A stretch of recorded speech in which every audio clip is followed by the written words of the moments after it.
Si le preguntamos a cualquiera quién era Muhammad Ali, lo más probable es que nos responda que era un boxeador. Pero esto no es del todo cierto, pues Muhammad Ali era en realidad mucho más que un boxeador. A lo largo de los años 60 y 70, se convirtió en todo un símbolo de la lucha no solo por los derechos civiles, sino por la propia dignidad de los afroamericanos y de todos los pueblos que se sentían oprimidos y discriminados.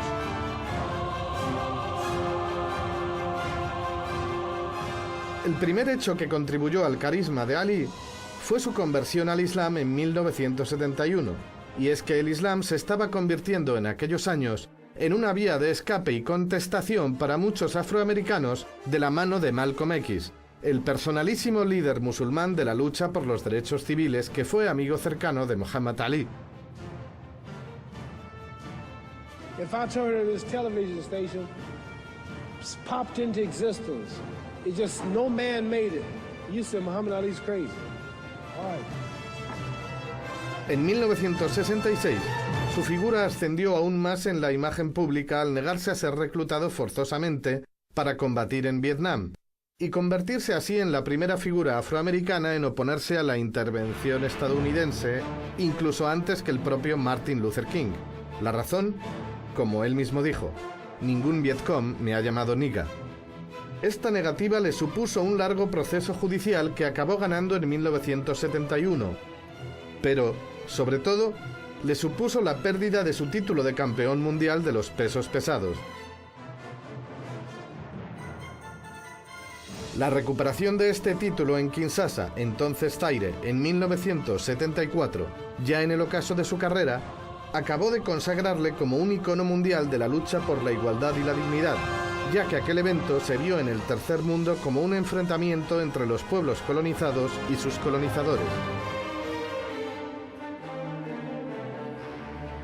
¿Quién fue Muhammad Ali? ¿Por qué su figura fue mucho más allá del deporte y acabó por convertirse en un ejemplo de superación y valentía? ¿De qué pasta estaba hecho Muhammad Ali?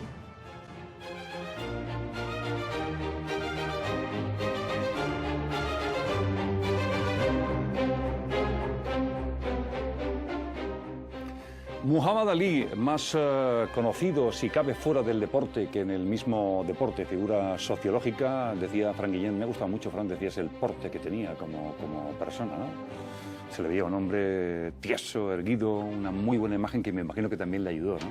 Él tenía un muy buen concepto también de sí mismo, y él, en su primer campeonato del mundo, a Sonny Liston, que era un expresidiario, en fin, que tenía una imagen muy diferente, mucho más oscura, mucho más quizá de otro cariz distinto, le decía, tú no puedes ser campeón del mundo porque tú eres muy feo para ser campeón del mundo. Yo soy muy guapo y yo sí que tengo imagen de campeón provocativo, del mundo. Y Frank Guillén, quiero que me hables un poco de qué te parece, qué percepción tienes, porque Muhammad Ali fue más famoso fuera del mundo del deporte que en el deporte, ¿no? El alcance que tenía era superior, ¿no? Sin duda, sin duda. Yo creo que estamos hablando de uno de los muy pocos, yo diría contados con los dedos de una mano, deportistas de toda la historia que son fueras de serie en el deporte, pero que a eso acompañan un halo alrededor que marca un antes y un después en sus apariciones y que les convierte en míticos, en iconos que se recuerdan por lo que han hecho en su deporte, pero eso no es más que una faceta de una vida riquísima que en este caso con Ali toca facetas sociales, facetas políticas, y que al final acaban construyendo, bueno, pues un mito viviente, porque todavía vive y todavía es un hombre al que le rinden pleitesía blancos, negros, cristianos, musulmanes, amantes del boxeo e incluso no amantes del boxeo. Es un hombre que en ese sentido tiene predilección mucha gente por él. Él es irrepetible porque él aparece en unas circunstancias sociales en un país que no se van a volver a repetir, con lo cual él afronta eso y coge esa sartén por el mango de una manera que yo creo que tiene un mérito fantástico. Él nace en un estado como Kentucky, estado sureño, donde bueno, la segregación racial evidentemente estaba a la orden del día en los años 60, y él conforme va saltando al estrellato, va teniendo presente algo que a él, bueno, pues le llenaba de rabia, que era bueno, pues esa segregación de blancos por un lado, negros por otro. Circunstancias sociales que en aquel momento fueron proclives para que ocurriera eso, que seguramente ahora sería todo mucho más complicado, ¿no? Sin duda, sin duda. Él, por ejemplo, es campeón olímpico en Roma y él se dice que su medalla olímpica la pierde porque él entra en Kentucky a la vuelta de Italia a comer en un restaurante en el que le niegan un cubierto, un plato, porque es negro, y él, que llevaba la medalla colgada, la tira al río Ohio lleno de rabia porque le había pasado un episodio que él consideraba que era algo inhumano. Él podía ser una celebridad en la tierra, él tiene entrevistas en las que lo dice. Qué bueno es esto que estás diciendo. Pero al final él no trabajaba para vencer a Fraser, para vencer a Sonny Liston, para vencer a George Foreman, sino para que el de arriba, que él decía que era el que le observaba, le diese, cuando él muriese con 50, con 60, o en un accidente de avión, que le tenía pánico a volar, él hubiese hecho algo para el resto y él hubiese ayudado a que el mundo fuera mejor. Ese era el verdadero Ali. Durante el final de su carrera deportiva y después de su retirada, la figura de Muhammad Ali no solo no se diluyó como cabría esperar, sino que se engrandeció, pues pudo verse con perspectiva la sombra dejada por él a lo largo de los años.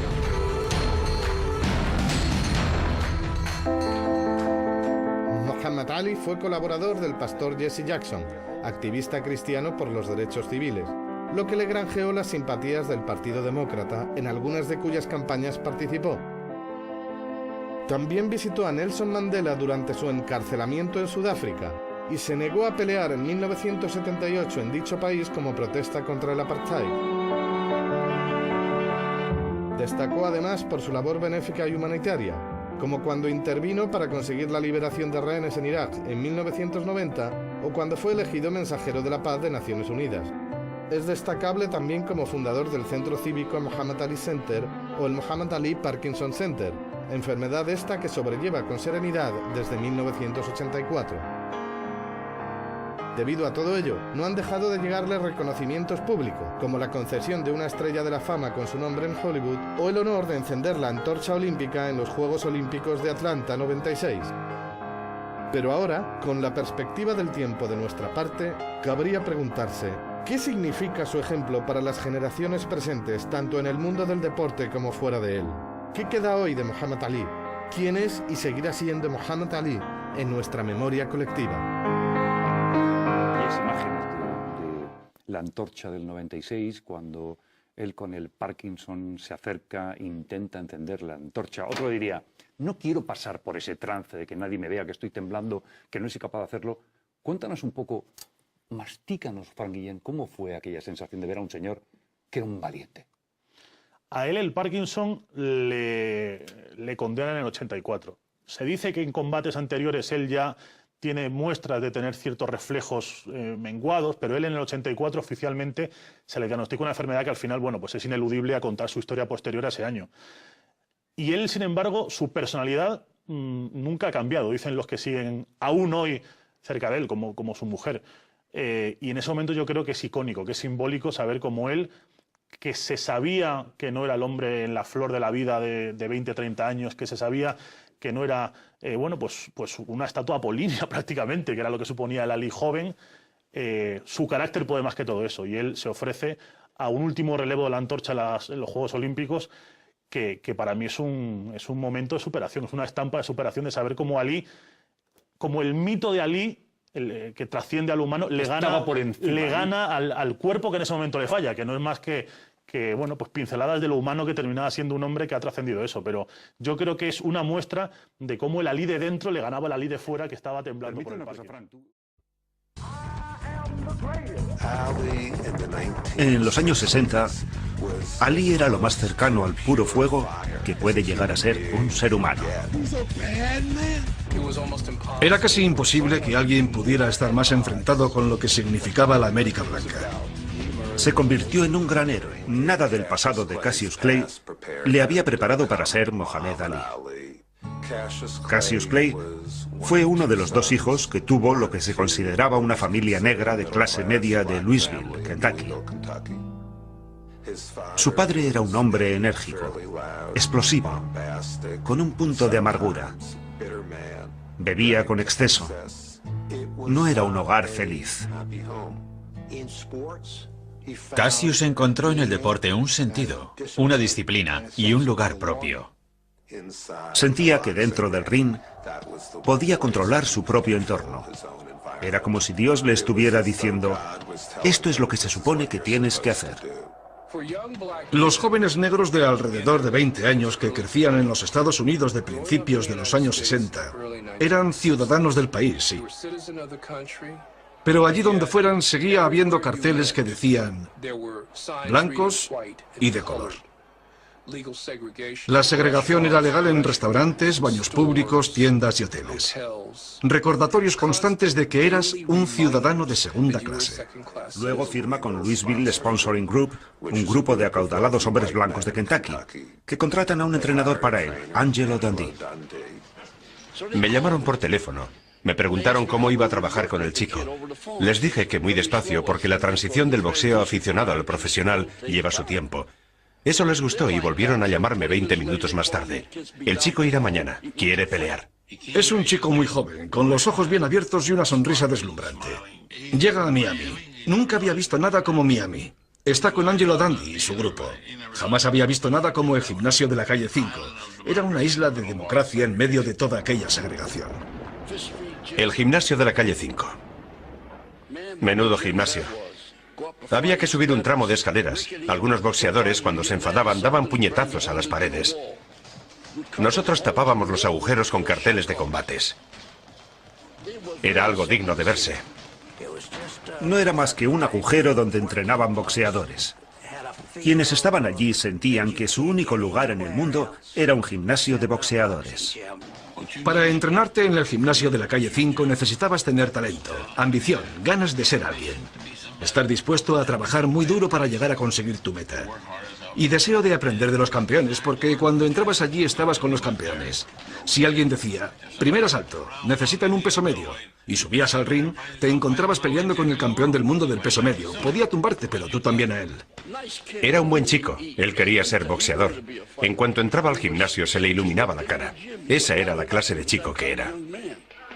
Cassius, how do you feel today? Pretty good. How you doing? I hear you met Don Juan today. How was it? Yeah. He wasn't too friendly. What do you have to say? He didn't even shake my hand. What are you going to do about that? Now you must fall. En el gimnasio todo el mundo le quería. Pensaban que era el mejor. Todo el mundo confiaba en él. Sabían que llegaría lejos. Well, Cassius, how do you rate yourself as a fighter? Well, I wouldn't want to do too much bragging about it, but everybody that watches me fight or everybody that has witnessed one of my... Lo que más le criticaban los periodistas deportivos veteranos era su estilo tan poco ortodoxo. Se inclinaba hacia atrás para esquivar los golpes. Y todo el mundo sabe que si te inclinas hacia atrás, puedes perder el equilibrio y quedar a merced del contrincante. Se movía tanto que nunca podía armar los brazos. Solía moverse con tanta rapidez y estaba tan concentrado en todo el alboroto que se creaba a su alrededor que tardaba en demostrar que sabía golpear. Angelo intentó pulir el talento natural de Cassius Clay. Yo le hacía sentir que él lo había innovado todo, porque eso es lo que hay que hacer cuando tienes a una estrella. Yo estaba con él y le decía, haz esto, haz lo otro, y funcionó. Un día se bajó del ring y le dije, ese jab tuyo le está machacando el cuello. Le estás dando justo donde tienes que darle. Y estás doblando la rodilla perfectamente. Y al día siguiente lo hacía. Este era jab, bip, bip, bip. Lo lanzaba así. No sabía lanzar un jab así. Lo soltaba. Lo llamaba el lengüetazo de la serpiente. Bip, bip. Y se movía. Y de pronto se quedaba quieto y sacaba la derecha. Combinaba esa velocidad con la pegada de un peso pesado. Y creó una nueva forma de boxear. Jamás habíamos visto un peso pesado como él, y no hemos vuelto a verlo.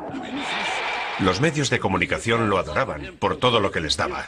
Les dio mucho. Siempre tenían algo que escribir. Era un genio para todo lo relacionado con las relaciones públicas. Yo me presenté un día que él estaba en la piscina. Tenía el cuerpo de un dios griego. Todo era perfecto. Era hermoso.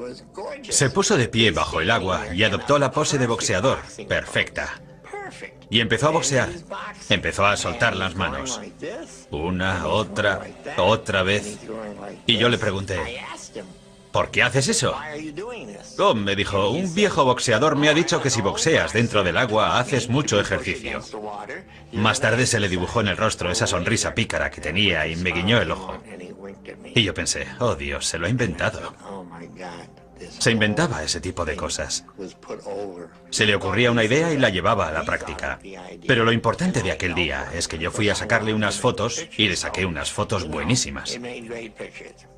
Vio la publicidad que conseguía. ¿Y qué representaba la publicidad? Una presencia cada vez mayor en los medios de comunicación. El gimnasio de la calle 5 era una especie de imán para la gente. Todo el mundo quería ver a este chico porque era algo nuevo, algo brillante. El gimnasio de la calle 5 se convirtió en el lugar al que todo el mundo quería ir. El mundo era su escenario. Fuera donde fuera lo convertía en su escenario. Miami fue simplemente el telón de fondo de sus actuaciones. El chico vivía en Overtown, donde pudo haberse dado al juego y a todo lo demás, pero se abstuvo. Al principio de su carrera hubo mucha gente que pensaba que era gay. Por amor de Dios. Había un montón de chicas a su alrededor, pero lo suyo era centrarse, no hacía tonterías. El boxeo era un imán para las emociones y la identidad racial. La gente pensaba, este es uno de los nuestros, y se identificaba estrechamente con los boxeadores. Era un ídolo. A cada paso que daba, era seguido por un montón de niños. Siempre tenía tiempo para los niños. Había noches en las que proyectaba películas para la comunidad. Generalmente combates de Cassius Clay y Muhammad Ali. Al aire libre, en el césped, en uno de esos proyectores antiguos. Sacaba unas sillas de tijera y los niños se sentaban en la hierba. 20 o 30 personas de la comunidad, la mayoría niños, se reunían a ver películas de combates las noches de los viernes o sábados. Era algo muy especial. En 1964 había un campeón del mundo de los grandes pesos. Se decía que Liston era Godzilla. Su reinado iba a durar 1000 años.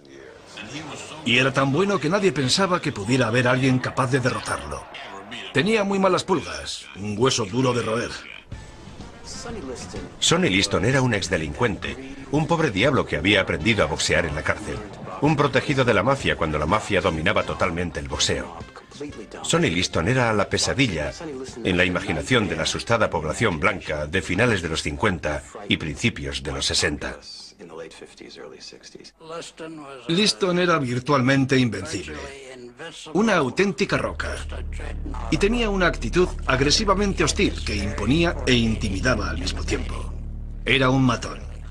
Por eso fue a la cárcel. Y en la cárcel siguió siendo un matón. Daba miedo. Sonny Liston, I watched him here in the gym a few months ago when he was here to fight Howard King.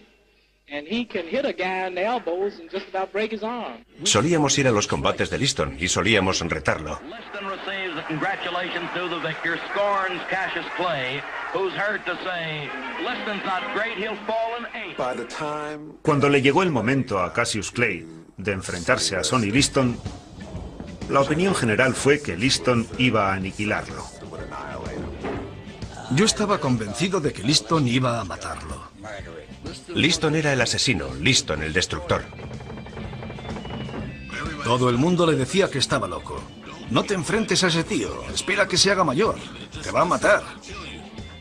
Pensaban que iba a machacar a mi chico. Cassius Clay pensó que tenía que hacer algo para quitarse presión, y no se le ocurrió otra cosa que hacer bromas a costa de Sonny. Unas bromas insultantes y degradantes.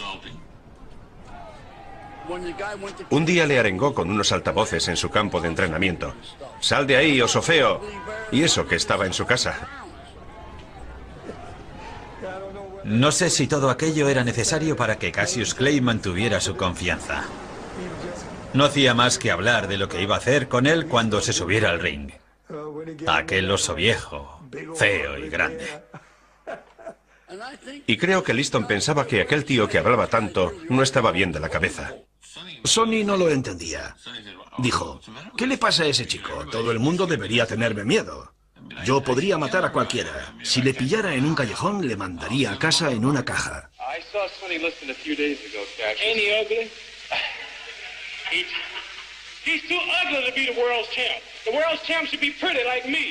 Liston pensaba que Clay era como esos que silban cuando pasan junto a un cementerio. Alguien que estaba asustado y que intentaba hacerse el valiente antes de que le hicieran picadillo.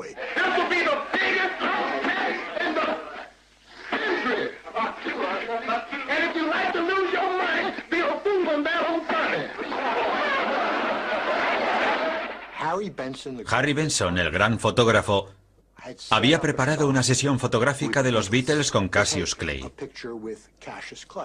Pero los Beatles dijeron que no querían posar con él. John Lennon dijo, no conozco a ese tío. Es un bocazas y va a perder. Trae al otro, al que va a ganarle. Trae a Sonny Liston. Queremos estar con el campeón. Y de pronto se abren las puertas del vestuario. Es Cassius Clay. Hola, Beatles. Y luego salieron con él, como si fuera una excursión del colegio. Le siguieron hasta el gimnasio. Los puso en fila. Le pegó al primero y cayeron todos como fichas de dominó. Siempre habían sido divertidos, eran unos tíos divertidos. Pero él era mejor que ellos. Gritos, alaridos. Parecía que estuvieran locos. Calma, es solo el pesaje. No callaron en ningún momento.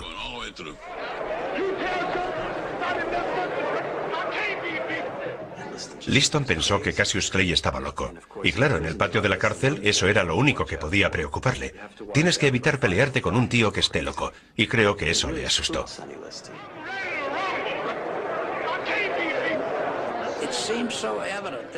Parecía tan evidente que estaba fuera de control que el médico de la comisión de boxeo de Miami Beach dijo: su presión sanguínea está peligrosamente alta. Sus pulsaciones son demasiado altas.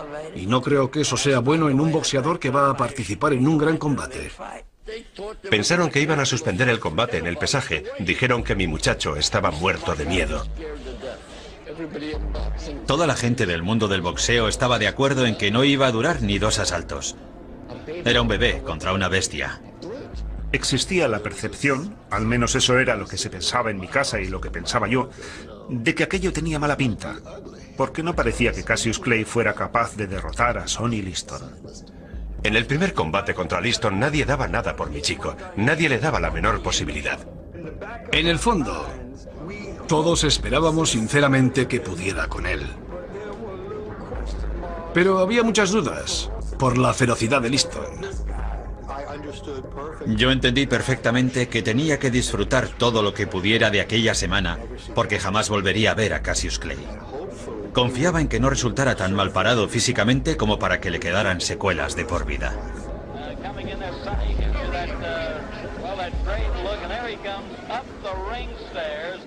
Cuando Liston hizo su aparición parecía un monstruo. Era como King Kong, un tío enorme. Era la primera vez que los veíamos juntos. Y la sorpresa fue generalizada. Cassius Clay era mucho más alto. La mirada de Liston es feroz, pero tiene que mirar hacia arriba. No puede mirar hacia abajo porque mi chico es más alto.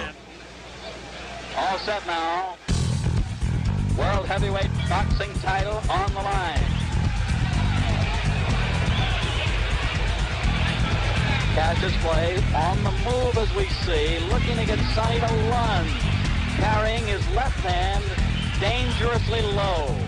Suben juntos al ring y, desde el primer momento, Clay saca a relucir el arma más importante de su arsenal, su rapidez. Es demasiado rápido para Liston. Cassius, awkwardly fast, good long left lead that might keep the champion a bit off balance. Entonces le alcanzó. Le soltó una derecha terrible. Una derecha preciosa, un gran golpe.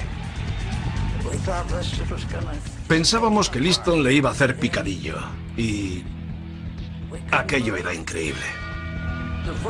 En el primer asalto quedó demostrado que aquel chaval sabía boxear.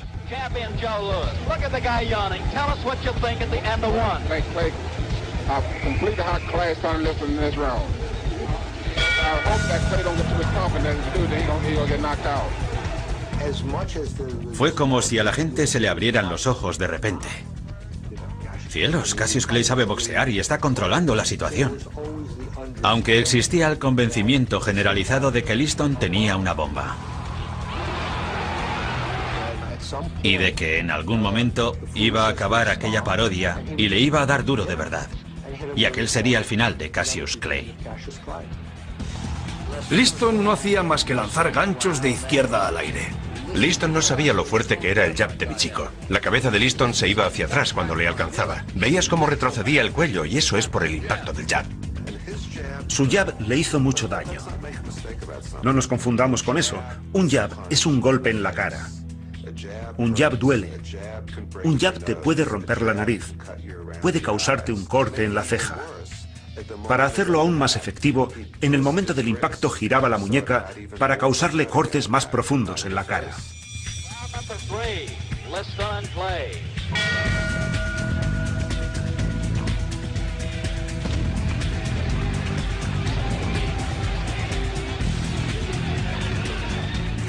Cassius Clay le alcanza con un 1-2. Y de pronto, los pómulos de Liston empiezan a hincharse. Tiene un corte y empieza a sangrar.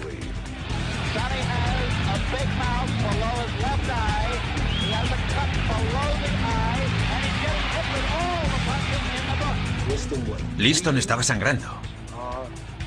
Era asombroso. Pero ese fue el mejor asalto de Liston. Se echó hacia adelante y empezó a acorralar a Michiko.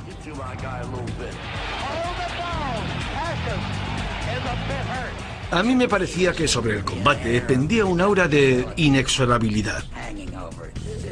Es cuestión de tiempo que Liston lo noquee. Y entonces Liston intenta jugar sucio. Pide en su rincón que bañen sus guantes. Les pide que pongan una sustancia cáustica en sus guantes para, como último recurso, poder cegar a Clay y ganar el combate. Joe Polino se encarga de curar el corte. Joe hacía eso muy bien. Creo que Joe solía usar la solución Monsell, que tiene cloruro férrico. Eso quema los tejidos. Y está prohibido en el boxeo, porque es cáustico. En las imágenes se ve cómo intenta engancharse con él constantemente. Y le pone la cara aquí. Le apoya la cara en el hombro y se la restriega por la cara de Clay. Y si te entra en el ojo una pequeña partícula de ese líquido, sientes como si tuvieras un hierro en el ojo. Clay volvió al rincón. Y en ese momento, Angelo Dundee le prestó a Cassius Clay el servicio más importante de toda su vida. Le dije que se sentara. Él me dijo que le cortara los guantes. No puedo cortarte los guantes, le dije. Los necesitas, siéntate, deja que te vea. Él no hacía más que parpadear. Yo empecé a echarle agua a los ojos, le limpié bien con la esponja. Y Angelo le dice: escucha, muchacho, está en juego el título mundial. Vuelve a pelear ahora mismo. Y eso es lo que hice. No podía retirarse, por eso le dije que aguantara.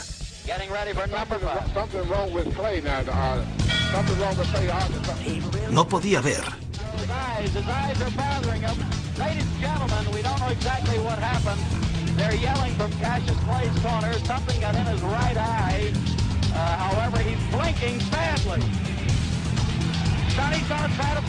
Todo lo que ha trabajado, todo lo que ha entrenado, todo se va a ir al garete porque Liston lo va a noquear, porque no ve nada.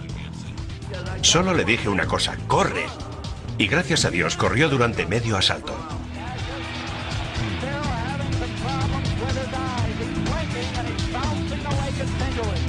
Si hubiese estado cualquier otro en su rincón, habría tirado la toalla.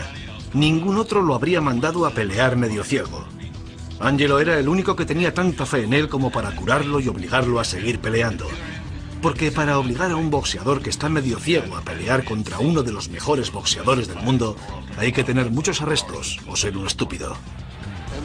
Y Liston empieza a cansarse por culpa de todos los golpes que está fallando. Cuando esos tíos tan pesados fallan un golpe, pierden mucha energía. Y Michiko ya está empezando a recuperarse. Está empezando a ver lo que pasa. Ya puede cubrirse la cabeza con la mano. Está recuperando la visión. En ese asalto en el que no podía ver, le planteó muchas dificultades a Sonny Liston con su forma de boxear, su velocidad, su jab, su valentía y su capacidad para encajar los golpes. Liston estaba completamente desanimado porque no pudo acabar con él cuando Michiko no podía ver. Y cuando empezó el siguiente asalto, Michiko le lanzó una serie de golpes y de pronto Liston dejó de sacar las manos.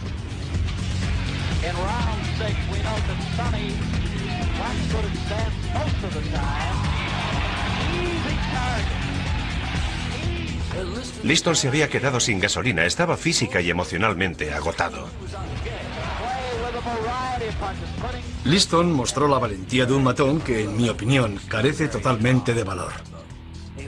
Era bueno mientras le dejaran machacar sin piedad a alguien, pero cuando alguien le hacía frente ya no era tan valiente.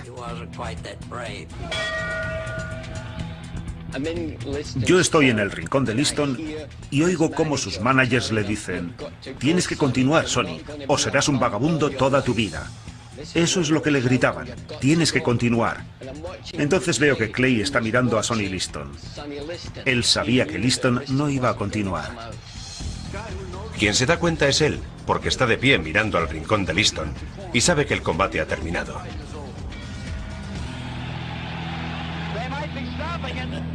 El combate ha terminado. Fue una auténtica sorpresa. Yo diría que para el 99% de los aficionados al boxeo.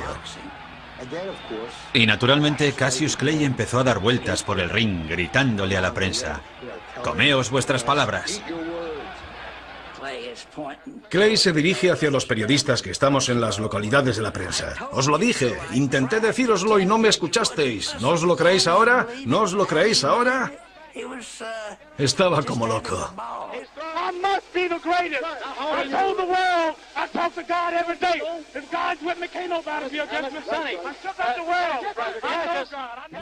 Lo consiguió. La verdad es que Mohamed Ali no entendía lo importante que era. No sabía que gente como Nelson Mandela escuchaba sus combates por la radio en su celda de Sudáfrica. No entendía que había niños negros creciendo en este país cuyos padres habían pensado que era mejor ser blanco que negro, pero que cuando Mohamed Ali empezó a decir que lo negro es bello, se sintieron tan felices de ser negros como cualquier blanco de ser blanco. Figuras de ese calibre no surgen todos los días.